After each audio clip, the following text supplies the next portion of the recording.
हमारी वीडियोस सिर्फ और सिर्फ लिखित मूल महाभारत पर आधारित होती हैं। हम किसी प्रकार का बदलाव नहीं करते।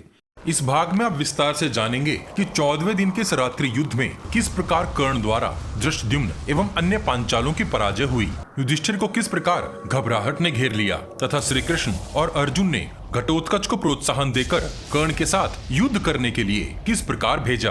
पिछले भाग में आपने जाना था कि 14वें दिन के इस रात्रि युद्ध में किस प्रकार सात्विकी के हाथों दुर्योधन की हार हुई, अर्जुन के हाथों शकुनी और उसके पुत्र उलूक की हार हुई, दुर्योधन ने किस प्रकार कर्ण और द्रोणाचार्य को खरी खोटी सुनाई तथा किस प्रकार अर्जुन और भीम ने कौरव सेना पर आक्रमण किया। पिछले एपिसोड का लिंक आपको डिस्क्रिप्शन बॉक्स में तथा चैनल के पेज पर मिल जाएगा।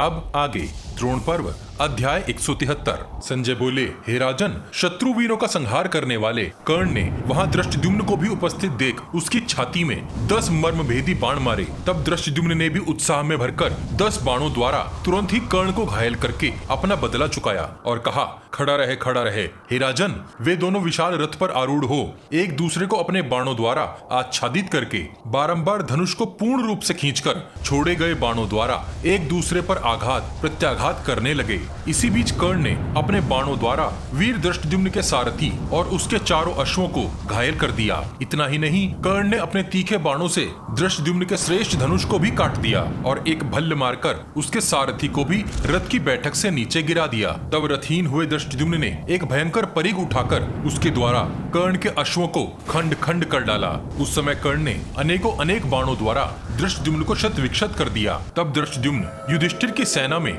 शीघ्रता से पैदल ही चले गए। हे राजन, वहां धृष्टद्युम्न सहदेव के रथ पर जा चढ़े और पुनः कर्ण का सामना करने के लिए जाने लगे, किंतु धर्मपुत्र युधिष्ठिर ने उन्हें रोक दिया। उधर महातेजस्वी कर्ण ने बड़े जोर से सिंहनाद किया, अपने धनुष पर टंकार दी और उच्च स्वर में अपना शंख बजाया। उधर पांडव धृष्टद्युम्न को इस प्रकार परास्त हुआ देख क्रोध से भर गए। वे पांचाल और सोमक महारथी कर्ण के वध के लिए सब प्रकार के अस्त्र शस्त्र लेकर उसकी ओर चल दिए। उधर कर्ण के रथ में उसके सारथी ने तब तक दूसरे उत्तम शंख के समान सफेद सिंधी अश्वों को जोत दिया।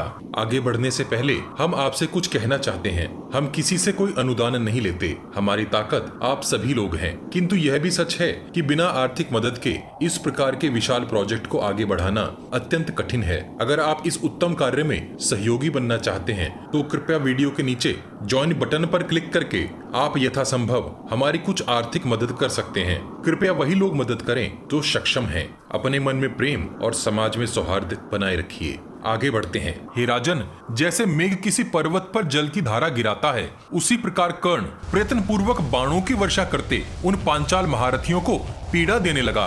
कर्ण के द्वारा पीड़ित हो पांचालों की वह विशाल सेना अत्यंत भयभीत होकर वेग पूर्वक भागने लगी। कितने ही मनुष्य वहां अश्वों, हाथियों और रथों से तुरंत ही गिरकर धराशायी होते दिखाई देने लगे।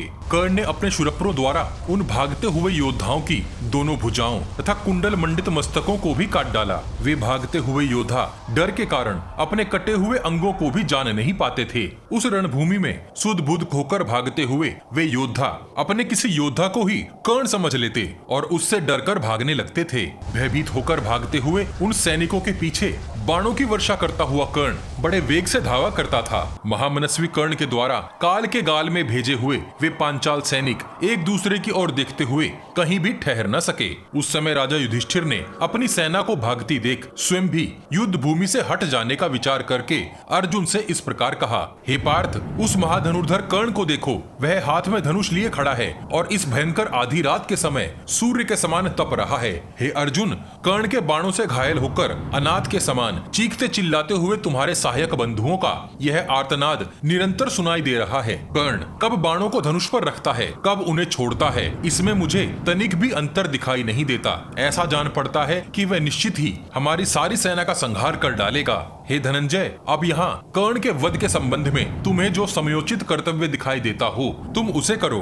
हे राजन, युधिष्ठिर के ऐसा कहने पर अर्जुन श्री कृष्ण से बोले, हे प्रभु, आज कुंती नंदन राजा युधिष्ठिर उस राधापुत्र कर्ण के पराक्रम से भयभीत हो गए हैं। ऐसी अवस्था में कर्ण के विषय में हमारा जो समयोचित कर्तव्य हो उसका आप शीघ्र निश्चय करें, क्योंकि हमारी सेना यहाँ बारंबार भाग रही है।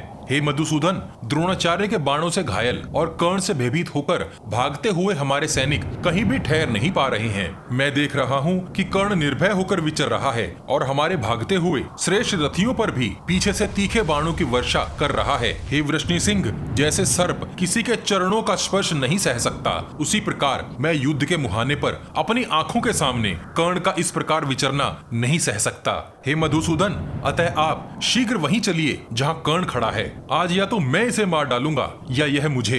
तब श्री कृष्ण ने कहा, हे कुंती नंदन, आज इस युद्ध स्थल में मैं कर्ण को देवराज इंद्र के समान अमानुषिक पराक्रम प्रकट करते और विचरते देख रहा हूँ। हे धनंजय, इस संग्राम भूमि में तुम्हें अथवा घटोत्कच को छोड़कर दूसरा कोई ऐसा नहीं है जो इस समय इसका सामना कर सके।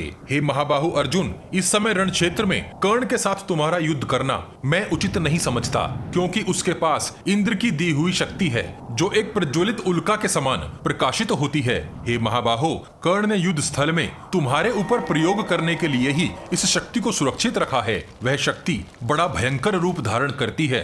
अतः मेरी राय में इस समय महाबली घटोत्कच को ही राधा पुत्र कर्ण का सामना करने के लिए आगे जाना चाहिए, क्योंकि वह बलवान भीमसेन का पुत्र है, देवताओं के समान पराक्रमी है तथा उसके पास राक्षस संबंधी तथा असुरी माया के सभी प्रकार के दिव्य अस्त्र शस्त्र हैं। घटोत्कच तुम लोगों का हितैषी है और सदा तुम्हारे प्रति अनुराग रखता है। वह रणभूमि में कर्ण को जीत लेगा, इसमें मुझे संशय नहीं है। हे राजन, श्री कृष्ण के ऐसा कहने पर महाबाहु कुंती कुमार ने राक्षस घटोत्कच का आह्वान किया, अर्थात उसे पुकारा और वह तत्काल उनके सामने आ पहुंचे। हे राजन, उसने कवच, धनुष, बाण और खड़ग धारण कर रखे थे। वह श्री कृष्ण और पांडुपुत्र अर्जुन को प्रणाम करके उस समय श्री कृष्ण से इस प्रकार बोला, हे प्रभु, मैं सेवा में उपस्थित हूँ, आप मुझे आज्ञा दीजिए, मैं क्या करूं? तदनंतर प्रज्वलित मुख और प्रकाशित कुंडलों वाले मेघ के समान काले हिडिंबा कुमार घटोत्कच से श्री कृष्ण ने हंसते हुए से इस प्रकार कहा, हे पुत्र घटोत्कच, मैं तुमसे जो कुछ कह रहा हूँ उसे ध्यान से सुनो और समझो। इस समय तुम्हारे लिए ही पराक्रम दिखाने का अवसर आन पड़ा है, किसी दूसरे के लिए नहीं। तुम्हारे ये सब बंधु संकट के समुद्र में डूबे जा रहे हैं। इस समय तुम इनके लिए नौका बन जाओ। तुम्हारे पास नाना प्रकार के अस्त्र शस्त्र हैं और तुम में राक्षसी माया का भी बल है। हे हिडिंबा नंदन, देखो, जैसे चरवाहा गायों को हाँकता है, उसी प्रकार युद्ध के मुहाने पर खड़ा हुआ कर्ण पांडवों की इस विशाल सेना को किस प्रकार खदेड़ रहा है। यह कर्ण महाधनुर्धर, बुद्धिमान और दृढ़ता पूर्वक पराक्रम प्रकट करने वाला है। पांडवों की सेनाओं में जो श्रेष्ठ क्षत्रिय वीर हैं, यह उनका विनाश कर रहा है। इसके बाणों की आग से संतप्त हुए हमारे सुदृढ़ धनुर्धर वीर भी युद्ध भूमि में ठहर नहीं पा रहे हैं। देखो, जैसे सिंह से पीड़ित हुए मृग भागते हैं, उसी प्रकार इस आधी रात के समय कर्ण के द्वारा की हुई बाण वर्षा से व्यथित हो ये पांचाल सैनिक भागे जा रहे हैं। हे भयंकर पराक्रमी वीर घटोत्कच, इस युद्ध स्थल में तुम्हारे सिवा दूसरा कोई ऐसा योद्धा नहीं है जो इस प्रकार आगे बढ़ने वाले कर्ण को यहाँ रोक सके। हे महाबाहो, इसलिए तुम अपने पिता और मामा के समान अस्त्र बल तथा अपनी प्रतिष्ठा के अनुरूप इस युद्ध में पराक्रम प्रकट करो। हे हिडिंबा कुमार, तुम अपने बंधु बांधवों को इस संकट से उबारो। हे घटोत्कच, पिता अपने इसी स्वार्थ के लिए पुत्रों की इच्छा करता है कि वे पुत्र मेरे हितैषी होकर मुझे इस लोक से परलोक में तार देंगे। हे भीमनंदन, संग्राम भूमि में युद्ध करते समय सदा तुम्हारा भयंकर बल बढ़ता है और तुम्हारी मायाएं विकट होती जाती हैं। हे परंतप, इस रात के समय कर्ण के बाणों से शत विक्षत होकर पांडव सैनिकों के पांव उखड़ गए हैं और वे कौरव सेना रूपी समुद्र में डूब रहे हैं। तुम उनके लिए यहाँ तट भूमि बन जाओ। रात्रि के समय राक्षसों का अनंत पराक्रम और भी बढ़ जाता है। वे बलवान होकर परम दुर्धर्ष, शूरवीर और पराक्रम पूर्वक विचरने वाले हो जाते हैं। तुम इस आधी रात के समय अपनी माया द्वारा रणभूमि में महाधनुर्धर कर्ण को मार डालो और धृष्टद्युम्न आदि अन्य पांडव सैनिक द्रोणाचार्य का वध करेंगे। हे राजन, श्री कृष्ण का यह वचन सुनकर अर्जुन ने भी शत्रुओं का दमन करने वाले राक्षस घटोत्कच से इस प्रकार कहा, हे पुत्र घटोत्कच, मेरी संपूर्ण सेनाओं में 3 ही वीर श्रेष्ठ माने गए हैं, तुम, महाबाहु सात्यकी तथा पांडुनंदन भीमसेन। अतः तुम इस निश्चित काल अर्थात रात में 12 से 3 बजे का समय में कर्ण के साथ द्वैरथ युद्ध करो और महारथी सात्यकी तुम्हारे पृष्ठ रक्षक होंगे। जैसे पूर्व काल में स्कंद के साथ रहकर इंद्र ने तारकासुर का वध किया था, उसी प्रकार तुम भी सात्यकी की सहायता पाकर रणभूमि में शूरवीर कर्ण को मार डालो। घटोत्कच ने कहा, हे महाबाहो, आप मुझे जैसा कह रहे हैं वैसा ही होगा। मैं आपका भेजा हुआ कर्ण के वध की इच्छा से आगे जा रहा हूँ। मैं कर्ण का सामना करने में तो समर्थ हूँ ही, द्रोणाचार्य का भी अच्छी तरह सामना कर सकता हूँ। अस्त्र विद्या के जानने वाले ये जो दूसरे महामनस्वी क्षत्रिय हैं, उनके साथ भी लोहा ले सकता हूँ। आज मैं इस रात में इस सूत पुत्र कर्ण के साथ ऐसा संग्राम करूंगा जिसकी चर्चा जब तक यह पृथ्वी रहेगी तब तक लोग करते रहेंगे। इस युद्ध में मैं न तो शूरवीरों को जीवित छोड़ूंगा, न डरने वालों को और न हाथ जोड़ने वालों को ही।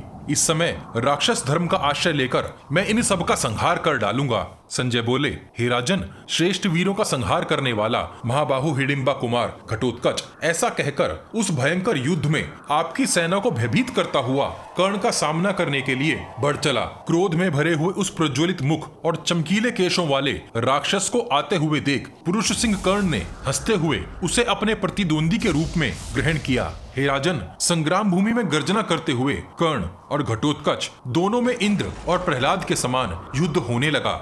द्रोण पर्व अध्याय 174। संजय बोले, हे राजन, युद्ध स्थल में इस प्रकार कर्ण का वध करने की इच्छा से उद्यत हुए घटोत्कच को कर्ण के रथ की ओर आते देख आपके पुत्र दुर्योधन ने दुशासन से इस प्रकार कहा, हे भ्राता, यह राक्षस रणभूमि में कर्ण का वेग पूर्वक पराक्रम देखकर तीव्र गति से उस पर आक्रमण करने आ रहा है। अतः उस घटोत्कच को रोको। तुम विशाल सेना लेकर वहीं जाओ जहाँ महाबली कर्ण रणभूमि में उस राक्षस के साथ युद्ध करना चाहते हैं। हे मानद, तुम सेना के साथ सावधान होकर रणभूमि में इस समय कर्ण की रक्षा करो। कहीं ऐसा न हो हम लोगों के प्रमादवश वह भयंकर राक्षस कर्ण का विनाश कर डाले। हे राजन, इसी समय जटासुर का बलवान पुत्र योद्धाओं में श्रेष्ठ एक अन्य राक्षस दुर्योधन के पास आकर इस प्रकार बोला, हे राजा दुर्योधन, यदि तुम्हारी आज्ञा हो तो मैं तुम्हारे विख्यात शत्रुओं रणदुर्मद पांडवों का उनके सेवकों सहित वध करना चाहता हूँ। मेरे पिता जटासुर राक्षसों के अगुआ थे।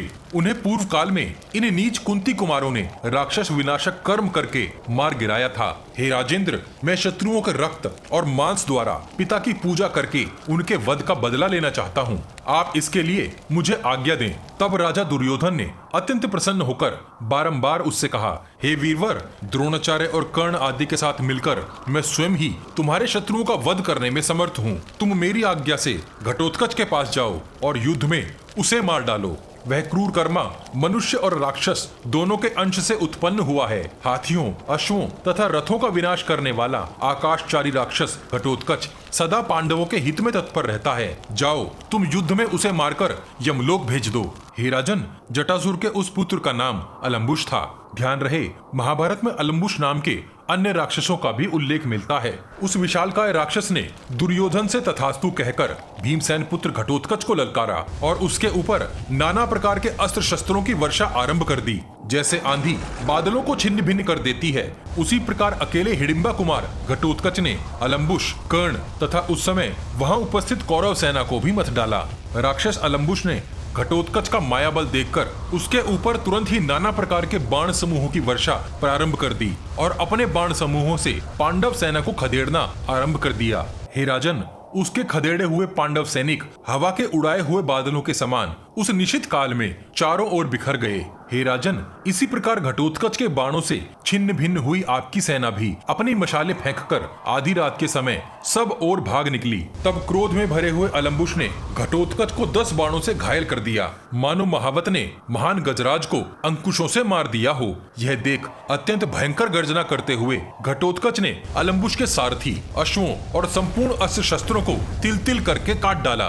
तत्पश्चात जैसे मेघ मेरु पर्वत पर जल की वर्षा करता है, उसी प्रकार उसने भी कर्ण पर, अन्यान्य सहस्त्रों कौरव योद्धाओं पर तथा अलम्बुश पर भी अपने बाण समूहों की वर्षा प्रारंभ कर दी। उस राक्षस से पीड़ित हुई संपूर्ण चतुरंगिनी कौरव सेना विक्षुब्ध हो उठी और आपस में ही एक दूसरे को नष्ट करने लगी। हे राजन, उस समय सारथी के मारे जाने पर रथहीन हुए अलम्बुश ने रणभूमि में कुपित हो घटोत्कच को बड़े जोर से मुक्का मारा। उसके मुक्के की मार खाकर घटोत्कच उसी प्रकार कांप उठा जैसे भूकंप होने पर वृक्ष सहित पर्वत हिलने लगता है। तत्पश्चात भीमसेन पुत्र घटोत्कच ने अपनी परिग जैसी मोटी बाह के मुक्के से जटासुर के पुत्र को बहुत देर तक मारा। क्रोध में भरे हुए घटोत्कच ने उसे अच्छी तरह मत कर तुरंत ही धरती पर दे मारा। अपनी दोनों भुजाओं द्वारा उसे भूतल पर रगड़ना आरंभ कर दिया। तब जटासुर का वह पुत्र अपने आप को घटोत्कच के बंधन से छुड़ाकर पुनः उठ गया और बड़े वेग से उसकी ओर झपटा।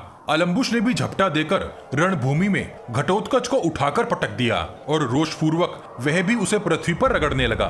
गरजते हुए उन दोनों विशालकाय राक्षसों का वह युद्ध बड़ा ही भयंकर और रोमांचकारी था। एक ने आग बनकर आक्रमण किया तो दूसरे ने महासागर बनकर उसे बुझा दिया। इसी प्रकार एक तक्षक नाग बना तो दूसरा गरुड़, फिर एक मेघ बना तो दूसरा प्रचंड वायु, एक महान पर्वत बनकर खड़ा हुआ तो दूसरा वज्र बनकर उस पर टूट पड़ा। वे हाथी और सिंह के समान तथा सूर्य और राहु के समान लड़े। इस प्रकार वे अलम्बुश और घटोत्कच एक दूसरे की वध की इच्छा से सैकड़ों मायाओं की सृष्टि करते हुए परस्पर अत्यंत विचित्र युद्ध करने लगे।